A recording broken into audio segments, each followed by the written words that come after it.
വിവിധ സംസ്ഥാനങ്ങളിൽ മറ്റു പാർട്ടികളിലെ നേതാക്കളെ സംഘപരിവാർ വരുതിയിലാക്കുന്നത് പ്രധാനമായും ഇ ഡി മുഖാന്തരമാണ്. ഒന്നുകിൽ ബി ജെ പിയിൽ ചേരുകയോ ജയിലിൽ പോകുകയോ ആണ് പലരും സ്വീകരിക്കുന്ന വഴി. എന്നാൽ അഴിമതിക്കറ പുരളാത്ത ഇടതുപക്ഷ നേതാക്കളെ ഭയപ്പെടുത്താനാകില്ലെന്ന് ഐസക്കിന്റെ നിയമ പോരാട്ടം സാക്ഷ്യപ്പെടുത്തി.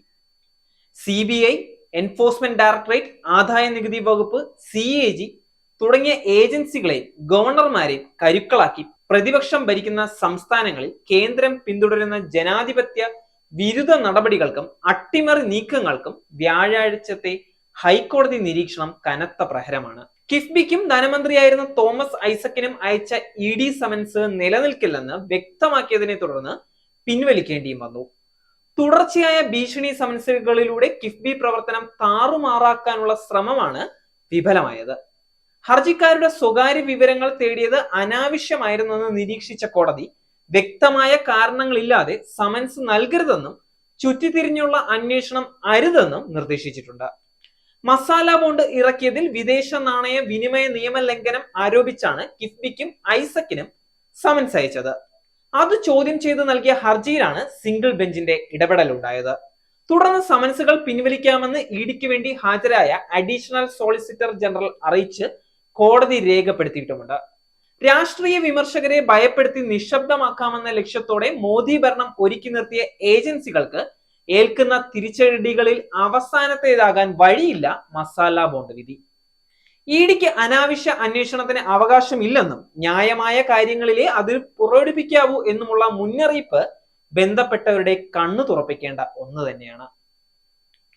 ലൈഫ് ഉൾപ്പെടെ പല പദ്ധതികളും വൈകിപ്പിക്കാനും തടസ്സപ്പെടുത്താനും അനാവശ്യ ഇടപെടൽ ഉണ്ടായെന്നുള്ളത് വ്യക്തമാണ്. സംസ്ഥാന വികസനത്തിൽ വൻ കുതിപ്പിന് അടിത്തറയാകുന്ന കിഫ്ബിയെയും തകർക്കണമെന്നുള്ളതാണ് ഗൂഢ ലക്ഷ്യം തന്നെ. സമൻസ് സ്റ്റേ ചെയ്ത് എന്ത് തെളിവ് അടിസ്ഥാനമാക്കിയാണ് അന്വേഷണം എന്നുള്ള അതിലളിതമായ ചോദ്യം ഇഡിക്ക് ഉന്നയിക്കേണ്ടതുമായി ഉണ്ടായി ഹൈക്കോടതിക്ക്.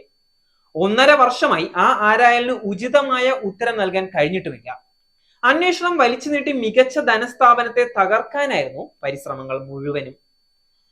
കള്ളപ്പണം വെളുപ്പിക്കൽ നിരോധന വിദേശ നാണയ നിയന്ത്രണ നിയമങ്ങൾ അനുസരിച്ച് മാത്രം പ്രവർത്തിക്കുന്ന ഇഡിക്ക് തോന്നുന്നവരെയും കാണുന്നവരെയും വേട്ടയാടാൻ ഒരുവിധ അവകാശവും ഇല്ലെന്നാണ് കോടതി ഊന്നി പറഞ്ഞത്. തെളിവിന്റെ പൂർണ്ണ അഭാവത്തിലും പൊതുപ്രവർത്തകരെ സംശയാസ്പദമാക്കാൻ ഇഡിയെ ദുരുപയോഗിച്ചുമെന്നാണ് ബോധ്യപ്പെട്ട കാര്യവും.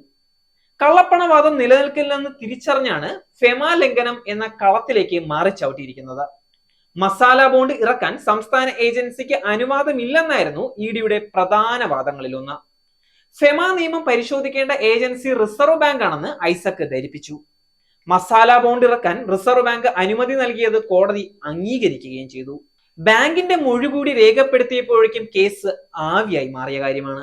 പക്ഷെ വികൃതമുഖം വെള്ളപൂശാനുള്ള മെയ് അഭ്യാസങ്ങളുമായി പിന്നെയും വലിച്ചു നീട്ടി. പണം എന്തിനു വിനിയോഗിച്ചെന്ന് എല്ലാ മാസവും കിഫ്ബി റിപ്പോർട്ടും നൽകിയിട്ടുണ്ടായിരുന്നു. ഐസക്കിന് സമൻസ് അയച്ച വാർത്ത കൊട്ടിഘോഷിച്ചവർ ഇപ്പോൾ കോടതി വിധി കാണാത്ത മട്ടിലാണ്. മനോരമയും മാതൃഭൂമിയും ഒട്ടുമിക്ക ചാനലുകളും കോടതി വിധി തീർത്തും അവഗണിച്ച മട്ടാണ്. സാഗ് ന്യൂസ്, തിരുവനന്തപുരം. നേരിന്റെ വാർത്തകൾ നിങ്ങളുടെ വിരൽത്തുമ്പിൽ എത്താനായി സാഗ് ന്യൂസ് ചാനൽ സബ്സ്ക്രൈബ് ചെയ്തും ഷെയർ ചെയ്തും ഒരു ശരിയായ മാധ്യമ നിലപാടിനൊപ്പം നിൽക്കാൻ ഞങ്ങൾ നിങ്ങളെ ക്ഷണിക്കുന്നു.